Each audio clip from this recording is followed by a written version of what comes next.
Hello everyone, আমি রূপা। তোমরা কেমন আছো? আশা করি সবাই ভালো আছো। আজকে যে মডেল সেটা ছিল আমারই স্টুডেন্টের একজনের বৌদি। তো তার বৌদিকে নিয়ে এসেছিল। তার ডিমান্ড ছিল যে ম্যাম এরকম স্কিনে মেকআপ করলে তা সেটা আমরা কিভাবে করব। তোমরা হয়তো দেখে ভয় পেয়ে যাচ্ছ যে এরকম সত্যি তো, এরকম স্কার্টসে যদি থাকে আর এরকম ম্যাচের স্কিন হয় তো সেই স্কিনে আমরা মেকআপ কিভাবে করব। আর যদি তার উপর হয়ে থাকে অয়েলি স্কিন, তাহলে কি আমরা ময়শ্চারাইজার ইউজ করব নাকি সেটাকেও স্কিপ করে যাব। তো প্রথমেই বলি যে যতই স্কিন অয়েলি হোক বা ড্রাই হোক, তো ময়শ্চারাইজার তোমাকে ইউজ করতেই হবে, কারণ সেটা তোমাকে স্কিন ওয়াইজই তোমাকে চুজ করতে হবে।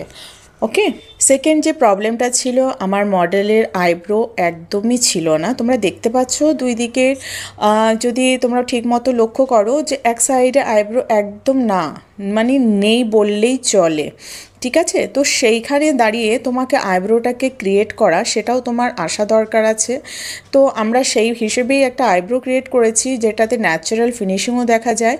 আর তার সাথে আই মেকআপটাকে আমরা খুবই একটা নিউড আই মেকআপ রেখেছি, কেননা আমাদের সবসময় মাথায় রাখতে হবে যে যার উপরে আমরা মেকআপ করছি তার ডিমান্ড কী আছে আর তার এজ কেমন আছে। তো এজ ওয়াইজ আমাদের আই মেকআপ করতে হবে। সেখানটাও আমরা কালার অ্যাপ্লাই করে নিয়েছি।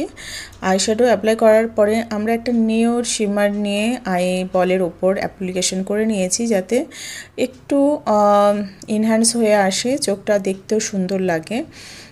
অ্যাকচুয়ালি তোমরা দেখতে পাচ্ছ যে একদমই হুডেড আই, একদমই স্মল, যেটা ওপেন হওয়ার পরে বেশি কিছু চোখের ক্রিয়েটিভিটি দেখা যাচ্ছে না। তো এরকম আইতে আগার আমরা বেশি আই মেকআপ ক্রিয়েটিভ কিছু করতে যাব তো সেখানটায় আই মেকআপ উঠে দেখা যাবে না।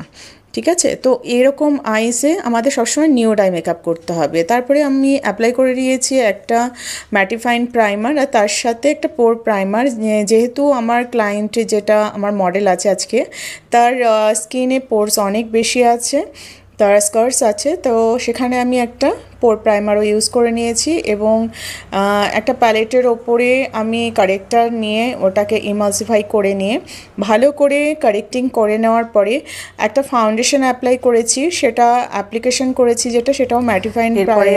আমি একে একে highlighting, correcting and contour, correcting তো আমরা আগেই করেছি, সরি, তো কন্ট্রোল করেছি। তার উপরে আমরা ব্লাশও করে নিয়েছি, যাতে তোমরা দেখলে হয়তো বুঝতে পারবে যে প্রথমে যখন মডেলকে আমরা দেখেছি তার সাথে এখনের মধ্যে অনেকটাই পার্থক্য আমরা বুঝতে পারছি, কতটা ফ্ললেস স্কিন লাগছে এখন।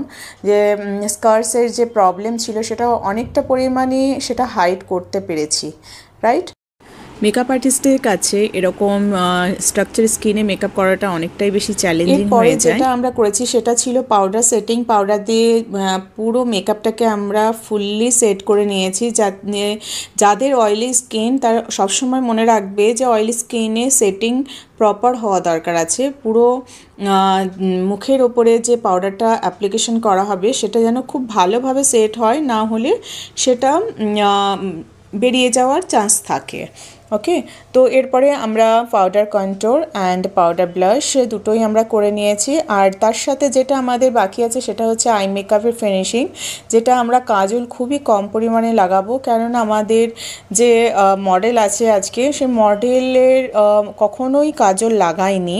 তো তার ডিমান্ড ছিল যে আমি, তো কাজল অ্যাপ্লিকেশন করার পরে আমরা ভালোভাবে আন্ডার আই ভালোভাবে ব্লেন্ডিং করে নিয়েছি। আর তার সাথে আমরা হাইলাইটিং এরিয়াতে আমরা হাইলাইটার অ্যাপ্লিকেশন করব। অবশ্যই এটা আমাদের মাথায় রাখতে হবে যে আমাদের ক্লায়েন্টের স্কিন স্ট্রাকচার কেমন, তো তার উপরে ডিপেন্ড করবে। খুব স্ট্রাকচার যদি খুব অন্যরকম থাকে, পিম্পল থাকে, স্কার্টস থাকে, তো সেখানটায় আমরা খুব বেশি পরিমাণে হাইলাইটার লাগাতে পারবো না।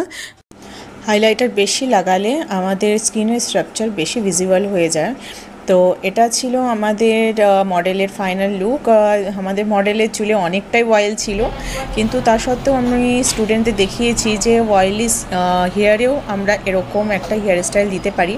যদি তোমরা এই হেয়ার স্টাইলের টিউটোরিয়াল দেখতে চাও অবশ্যই কমেন্ট করো। আর অবশ্যই জানিও যে আজকে যে ট্রানজিশন মেকআপ দেখালাম একটা ম্যাচার্ড অ্যান্ড অ্যাকনে প্রোন স্কিনের ওপরে, তো তোমাদের কেমন লাগলো ভালো লাগলে অবশ্যই শেয়ার করো, কমেন্ট করো অ্যান্ড লাইক।